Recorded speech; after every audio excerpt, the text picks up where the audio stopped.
Hello student, स्वागत है आप सभी का आपके अपने चैनल एक क्विक सॉल्यूशन में। तो स्टूडेंट, हमने कक्षा 9 का साइंस सब्जेक्ट को स्टार्ट कर लिया था, जिसका हमने पहला चैप्टर शुरू किया था। आपके पहले चैप्टर का नाम था हमारे आसपास के पदार्थ, मैटर इन आवर सराउंडिंग्स, जिसमें हमने पदार्थ के बारे में समझ लिया था कि आपका पदार्थ क्या होता है। प्रत्येक वस्तु पदार्थों से मिलकर बनी होती है। हमने पदार्थ के भौतिक स्वरूप को भी समझा था कि जो पदार्थ जो होता है वो छोटे छोटे कणों से मिलकर बना होता है। कणों की हमने विशेषताएं भी देख ली थी कि आपकी पदार्थ के जो कण होते हैं उनकी 3 विशेषताएं होती है। पहली क्या होती है, पदार्थ के कणों के बीच में रिक्त स्थान पाया था, मतलब उनके जो कण होते हैं उनके बीच में खाली जगह होती है। दूसरी क्या विशेषता थी, पदार्थ के कण निरंतर गतिशील होते हैं। हमने इसका एक उदाहरण भी देखा था कि जब हम अगरबत्ती को जलाते हैं तो उसकी खुशबू पूरे कमरे में फैल जाती है। इसका कारण क्या है कि जैसे ही हम अगरबत्ती को जलाते हैं तो उसके जो अगरबत्ती के कण हैं उनको ऊष्मा मिलने से उनके कणों में गतिशीलता आ जाती है, गति ऊर्जा उत्पन्न हो जाती है, जिसके कारण कण पूरे कमरे में फैल जाते हैं। और जो तीसरा गुण था, पदार्थ के कण एक दूसरे को आकर्षित करते हैं। जो पदार्थ होता है आपका, जैसे ठोस, द्रव, गैस, तीनों जो पदार्थ होंगे वो आपके क्या करते हैं, उनके जो कण होते हैं वो एक दूसरे को क्या करते हैं, आकर्षित करते हैं, जिसके कारण उनका आकार निश्चित होता है। और हमने पदार्थ की अवस्थाओं के बारे में भी चर्चा कर ली थी कि जो पदार्थ जो होता है वो 3 अवस्थाओं में पाया जाता है, ठोस, द्रव, गैस। और हमने उनके गुणों के बारे में भी देख लिया था कि ठोस पदार्थ के क्या गुण हैं, उनकी क्या पहचान है। ऐसे ही हमने द्रव को देख लिया था और गैस को देख लिया था। तो चलिए स्टूडेंट, उन्हीं से रिलेटेड कुछ क्वेश्चन है उनको हम देख लेते हैं। तो जो आपका पहला प्रश्न है, किसी तत्व के द्रव्यमान प्रति इकाई आयतन को घनत्व कहते हैं। ये उन्होंने परिभाषा दी है। क्या दी है? घनत्व की परिभाषा कि किसी पदार्थ के जो द्रव्यमान प्रति इकाई आयतन होगा उसको हम क्या कहेंगे, घनत्व कहेंगे। इसका सूत्र होता है, फॉर्मूला, द्रव्यमान बटे आयतन। मतलब जब हम किसी पदार्थ के द्रव्यमान में उसके आयतन से भाग लगाते हैं तो उसका घनत्व निकलता है। तो बढ़ते हुए घनत्व के क्रम में निम्नलिखित को व्यवस्थित करना है। हमें कुछ पदार्थ दिए गए हैं, इनको उनके बढ़ते हुए घनत्व, उनका जो घनत्व होगा वो बढ़ते क्रम में जमा कर उनको अपन को व्यवस्थित करना है। तो पहला दिया है वायु, चिमनी का धुआं, शहद, जल, चौक, रुई और लोहा। तो उनको बढ़ते हुए क्रम में जमाना है। तो स्टूडेंट, आपको पता है कि वायु का घनत्व है वो इन सभी पदार्थों से कैसा होगा, कम होगा, क्योंकि वायु के जो कण होंगे वो क्या होंगे, बहुत दूर दूर होंगे। उनके कणों के बीच में रिक्त स्थान अधिक पाया जाएगा, जिसके कारण उसका घनत्व इन सभी पदार्थों की अपेक्षा कम होगा। और लोहे का घनत्व सबसे ज्यादा होगा, क्योंकि उसके कणों के बीच में आकर्षण बल ज्यादा है और रिक्त स्थान नगण्य होता है, बिल्कुल 0 के बराबर। तो चलिए इसको हम इस क्रम में जमा सकते हैं कि पहला आपका हो जाएगा वायु, दूसरे नंबर पे चिमनी का धुआं, फिर आ जाएगा आपका रुई, फिर जल, जल के बाद शहद, शहद के बाद आपका चौक और चौक के बाद लोहा। तो इसको स्टूडेंट हम इस क्रम में जमा सकते हैं।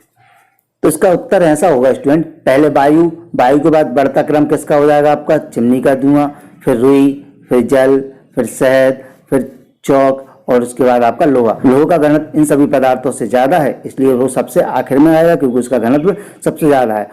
और वायु का घनत्व इन सभी पदार्थों से कम है, इसलिए उसको हम पहले रखेंगे। उसके बाद बढ़ता हुआ क्रम किसका हो जाएगा, चिमनी का धुआं, रुई, जल, शहद, चौक और लोहा। तो स्टूडेंट, ये हो गया आपका प्रश्न क्रमांक 1। चलिए इसका अगला प्रश्न देखते हैं। आपका दूसरा प्रश्न है, पदार्थ की विभिन्न अवस्थाओं के गुणों में होने वाले अंतर को सारणीबद्ध कीजिए। जो पदार्थ की 3 अवस्थाएं होती हैं, ठोस, द्रव, गैस, उनके गुणों में जो अंतर होता है उसको अपन को एक तालिका के रूप में, एक सारणी के रूप में बनाकर समझाना है। तो चलिए इसको हम सारणी के रूप में देखते हैं। तो स्टूडेंट, ये हमने ठोस, द्रव और गैस है उनके गुणों को हमने सारणीबद्ध किया है। पहला जो आपका पॉइंट है इसमें, ठोसों का निश्चित आयतन व आकार होता है। जो ठोस पदार्थ होते हैं उनका आयतन निश्चित होता है और आकार निश्चित होता है। किस कारण? उनके पदार्थ के जो कण रहेंगे आपके ठोस वस्तुओं के, उनके बीच में आकर्षण बल अधिक पाया जाता, सबसे ज्यादा होता है और उनका आकार जो होता है वो निश्चित होता है। तो ठोस पदार्थों के जो निश्चित आयतन और आकार होगा, किस कारण? उनके अंदर पाए जाने वाले कणों के गुण के कारण। उनके बीच में रिक्त स्थान बहुत कम होता है और आकर्षण बल सबसे ज्यादा होता है। दूसरे नंबर पे आपका द्रव है। द्रव का आयतन तो निश्चित होता है, किंतु उसका आकार निश्चित नहीं होता है। क्या कह रहे हैं वो? आयतन निश्चित होता है। आयतन मतलब जैसे हम 1 किलो दूध को किसी बर्तन में या पतीले या तवेली में रखते हैं तो उसका आयतन तो निश्चित रहेगा, 1 किलो ही रहेगा, लेकिन उसका आकार कैसा हो जाएगा? तवेली जैसा। यदि हम उस 1 किलो दूध को किसी और बर्तन में डालेंगे तो आपका दूध का आयतन तो निश्चित रहेगा 1 किलो, लेकिन उसका जो आकार है वो उस बर्तन जैसा हो जाएगा जिस बर्तन में उसको डाला गया है। तीसरा आपका गैसों का आयतन तथा आकार निश्चित नहीं होता। गैसों का ना ही आयतन निश्चित होता है ना ही आकार। उसको हम क्या कर सकते हैं, संपीड़ित करके गैसों के जो अणु रहते हैं, जो गैसों के जो कण रहते हैं, उनके बीच में रिक्त स्थान बहुत ज़्यादा होता है, जिसके कारण क्या होता है कि उसका आयतन कम हो जाता है और उसको हम यदि दबाते जाएंगे तो उसका आयतन क्या हो जाएगा, बढ़ता जाएगा और उसका आकार निश्चित नहीं होता है। गैस को हम जिस बर्तन में भी डालेंगे उसका आकार उसी बर्तन जैसा होता जाएगा। दूसरा गुण दिया है आपका, इन्हें संपीड़ित नहीं किया जा सकता। किसको? ठोस को। अब संपीड़ित क्या होता है? संपीड़ित का मतलब होता है किसी वस्तु को दबाना। उसको जैसे स्पंज होता है, स्पंज को हम दबा सकते हैं। क्या ठोस वस्तुओं को दबा सकते हैं? नहीं दबा सकते, क्योंकि उनके कणों के बीच में रिक्त स्थान नहीं होता है। जो ठोस वस्तु रहती हैं वो आकार में कैसी होती हैं? कठोर होती है, दृढ़, तो उनको दबा नहीं सकते। दूसरा द्रव है, इनको भी संपीड़ित नहीं किया जा सकता। हम किसी बर्तन में यदि 1 किलो दूध रख के उसको दबाएंगे तो आपका द्रव 1 किलो ही रहेगा, वो दबेगा नहीं। लेकिन गैसों को संपीड़ित किया जा सकता है। क्यों? क्योंकि इनके बीच में रिक्त स्थान होता है, कणों के बीच में, वो बहुत अधिक होता है और इनको हम आसानी से दबा सकते हैं। तीसरा गुण है, इनके कणों के बीच आकर्षण बल अधिक होता है। किसमें? ठोस वस्तुओं में आकर्षण बल अधिक होता है, जिसके कारण वो क्या होती हैं? वो दृढ़ होती हैं, कठोर होती हैं और मजबूत भी होती हैं। जो द्रव होते हैं उनके बीच में आकर्षण बल कैसा होता है? ठोसों की अपेक्षा कम होता है। जो द्रव पदार्थ होते हैं वो ठोसों से कम आकर्षण बल वाले कणों से बने होते हैं। और जो गैसें होती हैं इनके बीच में जो आकर्षण बल होता है वो द्रवों से भी कम होता है। तो सबसे ज़्यादा होगा आपका ठोस में, उससे कम द्रव में और उससे कम गैस में। चौथा पॉइंट है, ठोस में विसरण द्रव तथा गैसों की अपेक्षा कम होता है। अब विसरण क्या होता है? विसरण का मतलब होता है फैलना, फैलाव। तो जो ठोस वस्तु होती हैं उनमें जो कणों में विसरण का गुण होता है वो द्रव और ठोस गैसों की अपेक्षा कैसा होता है? आपका कम होता है। लेकिन द्रव्यों में विसरण ठोसों की अपेक्षा कैसा होता है? तीव्र होता है। मतलब द्रव जो होते हैं वो गैस की अपेक्षा तीव्र गति से बहते हैं, मतलब फैलते हैं। और जो गैसें होती हैं तो गैसों में विसरण द्रव्यों से भी अधिक होता है। अभी हमने आकर्षण बल पढ़ा था, वो आपका ठोस में ज़्यादा होता है, द्रव में उससे कम होता है और गैस में सबसे कम होता है। लेकिन जो विसरण का गुण है वो ठोसों में कम होता है और द्रवों में ठोसों से अधिक होता है और गैसों में द्रवों से भी अधिक होता है। तो स्टूडेंट ये हो गया आपका चौथा पॉइंट। पांचवा देखते हैं, इनके गलनांक व क्वथनांक कक्ष ताप से अधिक होते हैं। किसके? ठोसों के। अब गलनांक क्या होता है? गलनांक वह ताप होता है जिस पे वस्तु गलना या पिघलना प्रारंभ करती है। और क्वथनांक वह ताप होता है जिस पे कोई भी पदार्थ या वस्तु उबलना। क्वथनांक मतलब उसका वह ताप जिस पे वस्तु उबलना प्रारंभ कर देती है, उसका क्वथनांक होता है। कक्ष ताप मतलब कमरे का ताप, रूम टेम्परेचर। तो ठोस वस्तु होती हैं उनका गलनांक और क्वथनांक जो होते हैं वो कक्ष ताप से अधिक होते हैं।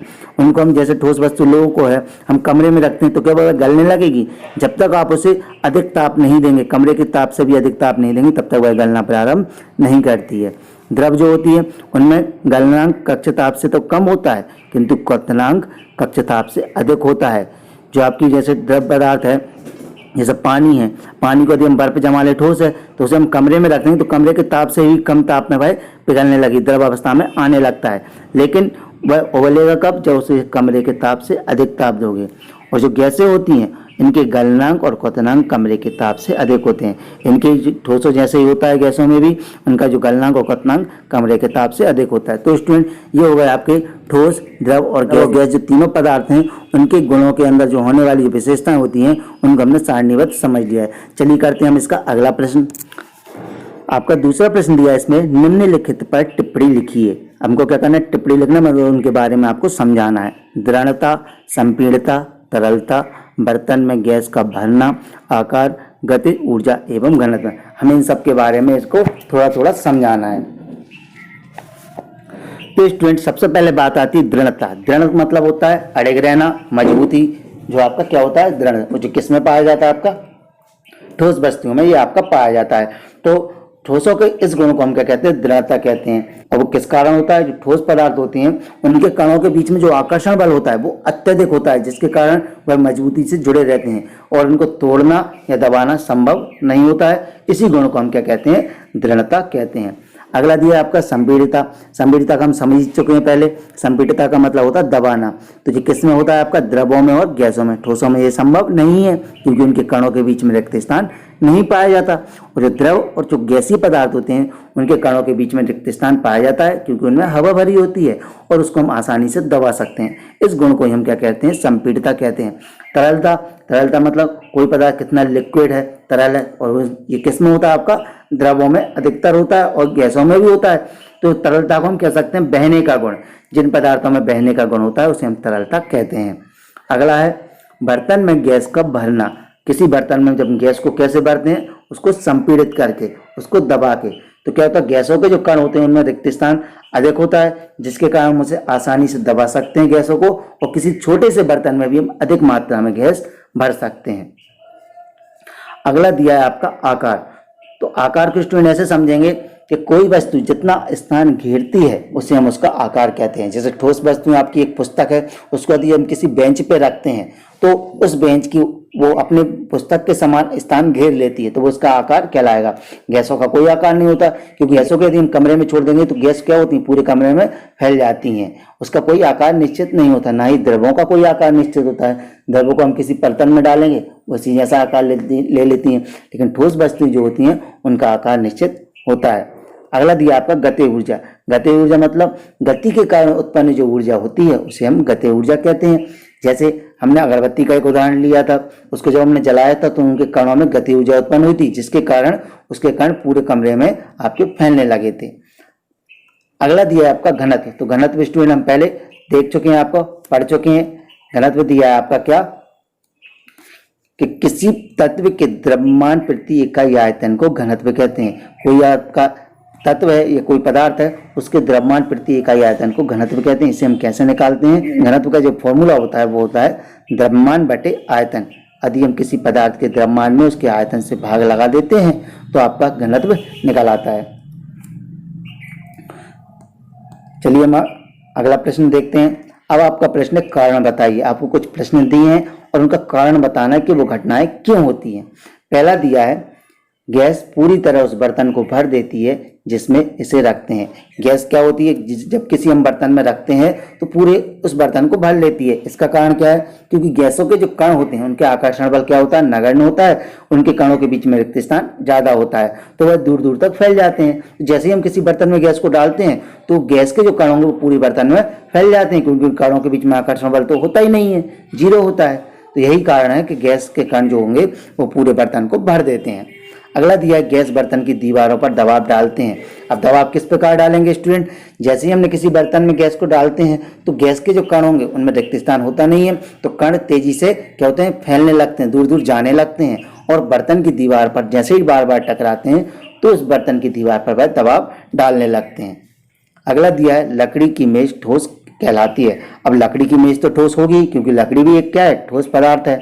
क्यों होती है, क्योंकि उनके कणों के बीच में रिक्त स्थान बहुत कम पाया जाता है और उनके आकर्षण बल जो होता है वो अत्यधिक होता है। तो लकड़ी के जो कण होते हैं वो पास पास होते हैं और अत्यधिक बल से जुड़े होते हैं, जिससे उसका आयतन और आकार निश्चित होता है। यही कारण है कि उस लकड़ी से बनाई गई मेज भी ठोस कहलाती है। अगला दिया है हवा में हम आसानी से अपना हाथ चला सकते हैं, लेकिन एक ठोस लकड़ी के टुकड़े में हाथ चलाने के लिए हमें कराटे में दक्ष होना पड़ेगा। ये तो बिल्कुल निश्चित है। हम क्या कर सकते हैं, जब हवा में तो अपना हाथ आसानी से चला सकते हैं। क्यों, क्योंकि हवा के जो कण हैं वो दूर दूर होते हैं, उनके बीच में रिक्त स्थान होता है, जिसके कारण आसानी से हम अपना हाथ हवा में चला लेते हैं। लेकिन लकड़ी के जो कण होते हैं उनके बीच में रिक्त स्थान नहीं होता। जो कण होते हैं वो बहुत मजबूती से एक दूसरे को पकड़े रहते हैं, जिस कारण क्या होता है, हमें लकड़ी में हाथ चलाने के लिए कराटे में दक्ष होना पड़ेगा। प्रश्न क्रमांक 4, सामान्यतः ठोस पदार्थों की अपेक्षा द्रवों का घनत्व कम होता है, लेकिन आपने बर्फ के टुकड़े को जल में तैरते हुए देखा होगा। पता लगाइए ऐसा क्यों होता है। तो इसका कारण यह है स्टूडेंट कि जो बर्फ का आयतन होता है वो क्या होता है, जल से अधिक होता है। तो बर्फ अपने आयतन के कारण अपने द्रव्यमान से अधिक पानी हटा देता है, जिसके कारण जो बर्फ होता है वह ऊपर पानी में तैरने लगता है। आपने भी किया होगा कि घर पे जब हम किसी पानी में बर्फ डालते हैं तो बर्फ ऊपर तैरने लगता है। किस कारण, क्योंकि बर्फ का आयतन जल के आयतन से अधिक होता है। तो स्टूडेंट यही कारण है कि ठोस पदार्थों का घनत्व द्रव्यों से कम होता है। ये हो गया आपका प्रश्न क्रमांक 4। चलिए हम देखते हैं इसके अगले टॉपिक के बारे में। तो स्टूडेंट आपका अगला टॉपिक जो है, क्या पदार्थ अपनी अवस्था को बदल सकता है। कोई पदार्थ है, क्या वो अपनी अवस्था को बदल सकता है। हमने अभी समझा था कि पदार्थ 3 अवस्थाओं में पाया जाता है, ठोस, द्रव और गैस। तो क्या पदार्थ खुद अपनी अवस्थाओं को बदल सकते हैं कि नहीं, तो चलिए उसके लिए हम समझते हैं। हम जानते हैं कि जल पदार्थ की तीनों अवस्थाओं में रह सकता है। जो जल होता है वो पदार्थ की तीनों अवस्थाओं में रह सकता है। अब वो कौन कौन सी है, चलिए हम वो देखते हैं। जल है वो आपकी तीन अवस्थाओं में रहता है, ठोस में भी रहता है, द्रव में भी और गैस में भी। ठोस में किस रूप में, आपका बर्फ के रूप में रहता है, द्रव में जल के रूप में, तथा गैस में किस रूप में रहता है, आपका जलवाष्प में। तो जो आपका जल है वो तीनों अवस्थाओं में रहता है, बर्फ में भी, जल में भी और जलवाष्प में भी।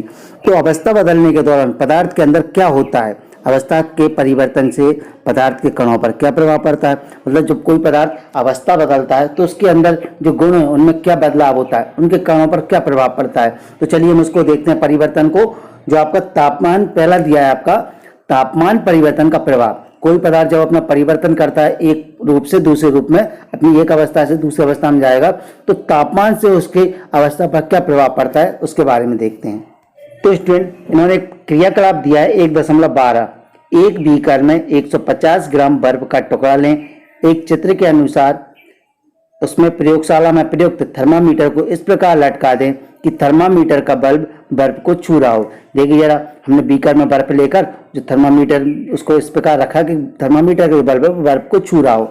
जब थर्मामीटर का बल्ब बर्फ को छू रहा हो तो हम उसे क्या करते हैं, धीमी आंच पर बीकर को गर्म करना शुरू कर देते हैं और बर्फ पिघलने लगे तो तापमान नोट कर लेते हैं। हम थर्मामीटर पे से उसका क्या कर लेते हैं, तापमान नोट कर लेते हैं। जब संपूर्ण बर्फ जल में परिवर्तित हो जाए तो हम पुनः तापमान नोट करते हैं। जैसा ही बर्फ पिघल के पूरा जल में बदल जाएगा तो हम उसका तापमान नोट करते हैं। ठोस अवस्था से द्रव अवस्था में होने वाले परिवर्तन में प्रेक्षण नोट करें। जब पदार्थ जो आपका बर्फ है जो ठोस अवस्था से जल में बदल गया तो उसमें होने वाले जो ताप का परिवर्तन है वो नोट करते थर्मामीटर से। अब बीकर में कांच की छड़ डालें और हिलाते हुए गर्म करना है जब तक कि जल उबलने ना लगे। अब हम क्या करेंगे, उसमें कांच की छड़ डालेंगे और इस जल को जब तक हिलाते रहेंगे और गर्म करते रहेंगे कि जो आपको जो जल है वो उबलने ना लगे। थर्मामीटर की माप पर बराबर नजर रखें जब तक कि अधिकतर जलवाष्प ना बन जाए, जब तक कि जो है आपका जल है वो क्या जलवाष्प ना बनने लगे। जल के द्रव अवस्था से गैसीय अवस्था में परिवर्तन में प्रेक्षण को नोट करें। तो जो आपका जल है वो द्रव अवस्था से गैसीय अवस्था में आ गया, तब उस स्थिति में हम उसके जो थर्मामीटर की माप है उसको हम नोट कर लेते हैं कि उसकी क्या माप है। तो देखिए जरा चित्र में इन्होंने बताया है कि हमने पहले थर्मामीटर हमने बीकर में बर्फ तो देखिए जरा चित्र के माध्यम से इन्होंने समझाया है कि बीकर में बर्फ लिया और उसको थर्मामीटर पर लगा दिया। एक स्टैंड की सहायता से थर्मामीटर इस प्रकार लगाया है कि इसका जो बल्ब है वो बर्फ को छू रहा हो। फिर हम क्या करते हैं, इसको गर्म करते हैं और थर्मामीटर की माप नोट कर लेते हैं कि उसका तापमान कितना है। और जब तक गर्म हो जाता है बर्फ आपका पूरा पिघल कर जल में बदल जाएगा, फिर हम तापमान नोट करते हैं। फिर छड़ डाल कर उसको इतना है हम उसको हिलाते जाते हैं और गर्म करते जाते हैं और जब तक हिलाते हैं जब तक कि आपका जो जल है वो उबलने ना लगे। और इस स्थिति में हम क्या करते हैं, इसका माप फिर से नोट करते हैं। तो क्या परिवर्तन आता है इसके माप में हम वो लिखते जाते हैं। तो स्टूडेंट इन्होंने बताया है कि ठोस के तापमान को बढ़ाने पर उसके कणों की गतिज ऊर्जा बढ़ जाती है। गतिज ऊर्जा में वृद्धि होने के कारण कण अधिक तेजी से कंपन करने लगते हैं और ऊष्मा के द्वारा प्रदत्त की गई ऊर्जा कणों के बीच आकर्षण बल को पार कर लेती है। इस कारण कण अपने नियत स्थान को छोड़कर अधिक स्वतंत्र होकर गति करने लगते हैं। एक अवस्था ऐसी आती है जब ठोस पिघलकर द्रव में परिवर्तित हो जाता है। जैसे हम बर्फ को गर्म करते हैं तो उसके कणों को क्या मिलने लगती है, गति ऊर्जा मिलने लगती है। तो वह ऊर्जा जो पदार्थ का आकर्षण बल है उसको पार कर जाती है और उनके कणों और जो पदार्थ के कण है वो अपने नियत स्थान को छोड़कर पूरे रूप में स्वतंत्र होकर गति करने लगते हैं और बर्फ क्या होता है, पिघलने लगता है और अपने स्थान बढ़ाने लगता है। तो जिस न्यूनतम ताप पर ठोस पिघलकर द्रव बन जाता है वह इसका क्या कहलाता है, गलनांक। जो ताप होता है जिस पर वस्तु पिघलने लगती है और द्रव अवस्था में आ जाती है वह उसका क्या कहलाता है, पदार्थ का गलनांक। तो किसी ठोस का गलनांक उसके कणों के बीच के आकर्षण बल के सामर्थ्य को दर्शाता है। कोई पदार्थ है उसका जो गलनांक है वो क्या दर्शाता है, उनके कणों के बीच के आकर्षण बल के सामर्थ्य को। सामर्थ्य मतलब उसकी शक्ति को। बर्फ का गलनांक कितना होता है, 273.15 केल्विन। के क्या है आप, के क्या है यहाँ पर, केल्विन की माप है जो कि एक तापमान की अंतर्राष्ट्रीय मात्रक होता है। तापमान का क्या होता है, अंतर्राष्ट्रीय मात्रक केल्विन, इसे हम के से दर्शाते हैं। तो स्टूडेंट इसमें आगे बताया है कि किसी ठोस के गलने की प्रक्रिया में तापमान समान रहता है। कोई भी ठोस है जब कोई पदार्थ गलता है तो उसका तापमान क्या रहता है, नियत रहता है। तो जिस पदार्थ को भी हम गलाते हैं या जिस पदार्थ को भी हम गर्म करते हैं तो वो उसमें क्या करती है, वो पदार्थ के कारण अवशोषित कर लेते हैं और गलने तक उस अपने तापमान को नियत रखते हैं। यहाँ पे इन्होंने चित्र के द्वारा समझाया है कि ठोस अवस्था को जब हम ऊष्मा देते हैं तो द्रव अवस्था में आ जाती है, और द्रव अवस्था को जब ऊष्मा देते हैं तो वो गैसीय अवस्था में आ जाती है। मतलब पहले ठोस पदार्थ द्रव अवस्था में बदलेगा, फिर वो गैसीय अवस्था में बदलेगा, फिर गैसीय अवस्था को जब हम उसको ठंडा करेंगे, शीतलता देंगे, तो वो आपकी द्रव अवस्था में आ जाएगी। जब इसको और शीतलता देंगे तो आपकी ठोस अवस्था में आ जाएगी। तो ये क्रिया आपकी सर्कुलेट होकर चलती रहती है कि ठोस पदार्थ को गर्म करते हैं तो पहले द्रव अवस्था में आता है, फिर गैसीय अवस्था में। लेकिन कुछ पदार्थ ऐसे भी होते हैं जिनको क्या होते हैं, हम जैसे ही गर्म करते हैं तो ठोस अवस्था से सीधे वो गैसीय अवस्था में परिवर्तित हो जाते हैं। किसमें? ठोस से सीधे आपके गैसीय में, द्रव अवस्था में परिवर्तित नहीं होते हैं। इसका कारण क्या है? आप लोगों ने एक उदाहरण में, आप लोगों ने कभी कपूर को जलते हुए देखा होगा। कपूर जब जलता है, गर्म होता है, तो क्या होता है, द्रव अवस्था में ना बदलकर वो सीधे गैसीय अवस्था में आ जाता है। तो देखिए स्टूडेंट, अब हम आगे चलते हैं। अतः हम यह कह सकते हैं कि तापमान बदलकर हम पदार्थ को एक अवस्था से दूसरी अवस्था में बदल सकते हैं। किसी पदार्थ का हम तापमान बदलकर उसको एक अवस्था से दूसरी अवस्था में ले जा सकते हैं। हमने सीखा कि गर्म करने पर पदार्थ की अवस्था बदल जाती है। गर्म होने पर ठोस से द्रव और द्रव से गैस बन जाते हैं। लेकिन कुछ ऐसे भी पदार्थ हैं जो द्रव अवस्था में परिवर्तित हुए बिना ठोस अवस्था में सीधे गैसीय अवस्था में परिवर्तित और वापस ठोस में बदल जाते हैं। कुछ पदार्थ ऐसे भी होते हैं जो ठोस से सीधे किस में, आपकी गैस अवस्था में आ जाते हैं। मतलब द्रव्य अवस्था में नहीं होते हैं, वो किस में आ जाते हैं, गैसीय अवस्था में, और गैस से सीधे वापस ठोस में भी आ जाते हैं। चलिए इसके लिए क्रियाकलाप देखते हैं। एक आपका क्रियाकलाप दिया है अगला, थोड़ा सा कपूर या अमोनियम क्लोराइड ले, इस चूर्ण को एक चीनी की प्याली में डाल दें। हमने क्या किया, एक चीनी की प्याली, इसमें थोड़ा सा कपूर या अमोनियम क्लोराइड है। इसके ऊपर पर हम एक कीप लगा देते हैं। कीप का जो ऊपरी सिरा है उसको हमने रुई से ढक दिया। तो एक कीप को उल्टा करके इस प्याली के ऊपर रख देते हैं। इस कीप के एक सिरे पर रुई का एक टुकड़ा रख देते हैं, जैसा कि हम चित्र में दर्शा रहे हैं। फिर हम इसको क्या करते हैं, धीरे धीरे गर्म करते हैं। तो स्टूडेंट, जैसे हम इसको गर्म करते हैं तो पदार्थ क्या होता है, ठोस अवस्था से सीधे गैसीय अवस्था में आ जाता है, मतलब द्रव में परिवर्तित नहीं होता है। और इस क्रिया को क्या कहते हैं हम, तो देखिए, द्रव अवस्था में परिवर्तित हुए बिना ठोस अवस्था से सीधे गैस में बदलने की प्रक्रिया को हम ऊर्ध्वपातन कहते हैं, और गैस से सीधे ठोस बनने की प्रक्रिया को निक्षेपण कहते हैं। मतलब कोई पदार्थ सीधे यदि ठोस से गैस में बदल जाए तो उसको ऊर्ध्वपातन प्रक्रिया कहेंगे, और ऊर्ध्वपातन से सीधे किस में आ जाए आपका, और गैसीय अवस्था से सीधा आपका ठोस अवस्था में आ जाए तो उसको अपन निक्षेपण कहते हैं। तो स्टूडेंट, अभी हमने क्या पढ़ा कि पदार्थ की जो अवस्था परिवर्तन होती है उसमें ताप का क्या प्रभाव पड़ता है। अब अगला जो आपका टॉपिक है वो दाब परिवर्तन का प्रभाव, मतलब किसी पदार्थ की अवस्था परिवर्तन में दाब का क्या प्रभाव पड़ता है। तो चलिए देखते हैं। हम जानते हैं कि घटक के कणों के बीच की दूरी के अंतर होने के कारण पदार्थ की विभिन्न अवस्थाओं में अंतर होता है। जो भी आपके पदार्थ होते हैं उनके कणों के बीच में जो दूरी होती है उसी के कारण उनकी अवस्थाओं में अंतर होता है। किसी सिलेंडर में भरी गैस पर दबाव लगाने एवं संपीड़न करने पर क्या होगा? क्या आपको इनके कणों के बीच की दूरी कम हो जाएगी? क्या आपको लगता है कि दाब बढ़ाने या घटाने से पदार्थ की अवस्था में परिवर्तन हो सकता है? तो चलिए देखते हैं हम। ये आपका एक सिलेंडर है जिसमें क्या कोई गैस भरी हुई है, और पिस्टन से जब दबा रहे हैं तो स्टूडेंट इसमें आपको दिख रहा होगा कि इन कणों के बीच में रिक्त स्थान अधिक है। तो जैसे ही हम इसका तापमान कम करेंगे और दाब बढ़ाएंगे, मतलब इसको दबाएंगे, तो क्या होगा, इनके कणों के बीच की दूरी कम होती जाएगी। और ये देखिए जरा कितने पास आ गए।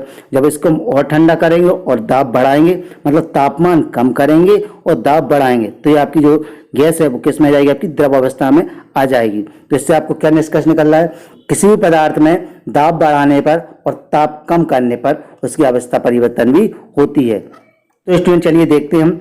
दाब के बढ़ने और तापमान घटने से गैस द्रव में बदल जा सकती है। तो स्टूडेंट चलिए इसमें आगे क्या लिखा है वो देखते हैं हम। दाब के बढ़ने और तापमान घटने से गैस द्रव में बदल सकती है। जो आपकी गैस होती है वो दाब को यदि हम बढ़ाएंगे और तापमान को कम करेंगे तो आपकी गैस किस में बदल जाएगी, आपकी द्रव में बदल जाएगी। क्या आपने ठोस CO2 के बारे में सुना है? इससे उच्च दाब पर संग्रहित किया जाता है। जो ठोस CO2 होती है, मतलब आपका जो बर्फ होती है, शुष्क बर्फ, वो आपका क्या रूप होती है, ठोस CO2 का रूप होती है। जब वायुमंडलीय दाब का माप 1 एटमॉस्फेयर हो तो ठोस CO2 द्रव अवस्था में आए बिना सीधे गैस में परिवर्तित हो जाती है। जब वायुमंडलीय दाब 1 एटमॉस्फेयर होता है तो जो बर्फ होती है, शुष्क बर्फ जो ठोस CO2 होती है, वो क्या होती है, पिघलकर द्रव अवस्था में आए बिना सीधे गैस में बदल जाती है और जो ठोस CO2 वायुमंडल में आपकी घुल जाती है। इस तरह हम कह सकते हैं कि पदार्थ की अवस्थाएं यानी ठोस, द्रव, गैस दाब और ताप के द्वारा तय होती है। जो पदार्थ होते हैं उनकी जो अवस्थाएं होंगी ठोस, द्रव और गैस, वो किस पर निर्भर होती हैं, आपकी दाब और तापमान, इनके द्वारा ही तय होती है। देखिए जरा इस चित्र के द्वारा ठोस जो है उसको हम क्या करेंगे, संलग्न करेंगे। जैसे ही ठोस के ताप और दाब में परिवर्तन आता है तो वो द्रव में बदल जाती है, फिर किस में बदल जाएगी, आपकी गैस में। गैस से फिर आपकी जैसे ही ठोस में आ जाएगी तो गैस से सीधे ठोस में आने की प्रक्रिया को निक्षेपण कहते हैं और ठोस अवस्था से सीधे गैस में जाने की प्रक्रिया को ऊर्ध्वपातन कहते हैं। तो चलिए स्टूडेंट, जो आज हमने पढ़ा उससे रिलेटेड कुछ इसके क्वेश्चन आंसर देखते हैं। पहला प्रश्न दिया है, निम्नलिखित तापमान को सेल्सियस में बदलें। तो स्टूडेंट जो आपके तापमान दिए केल्विन में, इनको अपन को सेल्सियस में बदलना है। इसके लिए क्या करते हैं, केल्विन तापमान होता है, इसमें से हम यदि 273 घटा देते हैं तो वो आपका तापमान किसमें, सेल्सियस में बदल जाता है। और यदि सेल्सियस से केल्विन में बदलना है तो हम क्या करेंगे, 273 उसमें जोड़ देंगे। क्या करना है अपन को, जब केल्विन से सेल्सियस में आना है, जो तापमान दिया है उसमें से 273 हम माइनस कर देते हैं, और जब हमको सेल्सियस से केल्विन में जाना है तो क्या करते हैं, हम 273 उसमें हम जोड़ देते हैं। तो स्टूडेंट जो आपका पहला तापमान दिया है 300 केल्विन, इसको अपन को किस में बदलना है, सेल्सियस में बदलना है। तो चलिए हम देखते हैं कि हम क्या करेंगे, जो आपके 300 हैं इसमें से हम क्या करेंगे, 273 हम माइनस कर देंगे तो आपका किस में बदल जाएगा, वो आपका आंसर वो सेल्सियस में बदल जाएगा। तो 300 में से जब हम 273 घटाएंगे तो आपका क्या बचेगा, 27 बचेगा डिग्री। इसको फिर हम लिखेंगे सेल्सियस, क्या लिखेंगे आपको, सेल्सियस में। अभी ये दिया था आपको केल्विन में, अब ये किस में होगा, सेल्सियस में। कैसे, जब हमने 300 में से 273 माइनस कर दिए तो आपका क्या बचेगा, 27 डिग्री, वो आंसर आ जाएगा आपका सेल्सियस में। चलिए हम इसका अगला मान देखते हैं। अगला क्या दिया है आपको अगला दिया है 573 केल्विन। अब इसको भी अपन को क्या करना है, सेल्सियस में बदलना है। तो चलिए हम बदलते हैं। हम क्या करेंगे, 573 में से आपके 273 माइनस कर देंगे। जब 573 में से 273 आप माइनस कर देंगे तो आपका कितना बचेगा, 300। अब ये 300 बचेगा आंसर, वो आपका किस में आएगा, डिग्री सेल्सियस में, क्योंकि मान आपको दिया था केल्विन में और आपने किस में बदला, सेल्सियस में। और सेल्सियस में बदलने क्या करते हैं हम, जो आपका केल्विन में मान दिया उसमें से 273 माइनस कर देंगे तो आपका क्या बन जाएगा जी, आपका सेल्सियस में आंसर आ जाएगा। चलिए हम देखते हैं इसका अगला प्रश्न।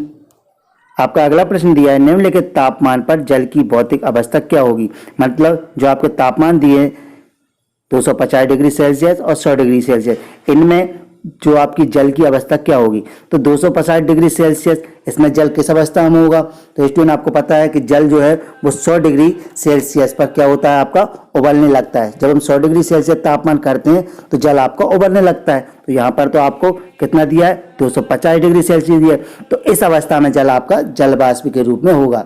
तो 250 डिग्री सेल्सियस पर जल किस अवस्था में होगा, जल वाष्प के रूप में। और 100 डिग्री सेल्सियस पर किस अवस्था में होगा, तो 100 डिग्री सेल्सियस पर क्या होता है, जल उबलना आपका शुरू करता है। मतलब जल जो होता है वो जल वाष्प में बदलने का प्रारंभ होता है। तो 100 डिग्री सेल्सियस पर जल जो होगा वो आपका क्या होगा, द्रव अवस्था में होगा। अगला प्रश्न दिया है, किसी भी पदार्थ की अवस्था परिवर्तन के दौरान तापमान स्थिर क्यों रहता है। कोई भी पदार्थ है जब अपना अवस्था परिवर्तन करता है तो तापमान उसका स्थिर क्यों रहता है। तो स्टूडेंट हमें पहले पढ़ चुके हैं कि किसी पदार्थ का तापमान बढ़ाने पर दूसरी अवस्था में परिवर्तन होना प्रारंभ कर देता है। कोई भी पदार्थ है जब जैसे हम उसका तापमान बढ़ाते हैं तो वो क्या करता है, अपनी अवस्था बदलना प्रारंभ करते हैं। तो एक निश्चित ताप के बाद ताप स्थिर हो जाता है, जो उसका ताप होगा वो स्थिर हो जाता है, क्योंकि उसकी पूरी जो ऊर्जा है वो क्या करता है, पदार्थ के कण अपने आप में उसको अवशोषित करने लगते हैं। तो इस ऊष्मा को हम क्या कहते हैं, पदार्थ की गुप्त ऊष्मा कहते हैं। किसी भी ऊष्मा को जब वो क्या करते हैं, गुप्त रूप से अपने अंदर अवशोषित कर लेते हैं तो उस ऊष्मा को क्या कहते हैं, हम गुप्त ऊष्मा कहते हैं। अगला दिया है, वायुमंडलीय गैसों को द्रव में परिवर्तित करने के लिए कोई विधि बताइए। जो वायुमंडलीय गैसें होती हैं उसको हमको द्रव में बदलना है, तो उसके लिए कोई सी विधि बताना है। तो वायुमंडलीय गैसें क्या होती हैं, आपकी ऊंचाई पर होती हैं, जहाँ तापमान कैसा होता है, कम होता है। तो ताप कम होने के कारण गैसें क्या होती है, संघनित होकर आपकी बादल के रूप में बदल जाती हैं, जो द्रव की छोटी छोटी बूंदों से मिलकर बना होता है। जो बादल होते हैं वो आपकी द्रव की छोटी छोटी बूंदों के रूप में आपके क्या होते हैं, बादल बनते हैं। किस कारण? तो वायुमंडलीय दाब जो गैसें होती हैं वो ऊंचाई पर होती हैं, और ऊंचाई पर क्या होता है, तापमान कम होता है, जिसके कारण गैसें जो होती हैं, जल वाष्प होती है, वो संघनित होकर बादलों के रूप में बदल जाती हैं, जो छोटी छोटी द्रव के रूप में एकत्रित होती हैं। तो स्टूडेंट जो है आपके क्वेश्चन आंसर भी।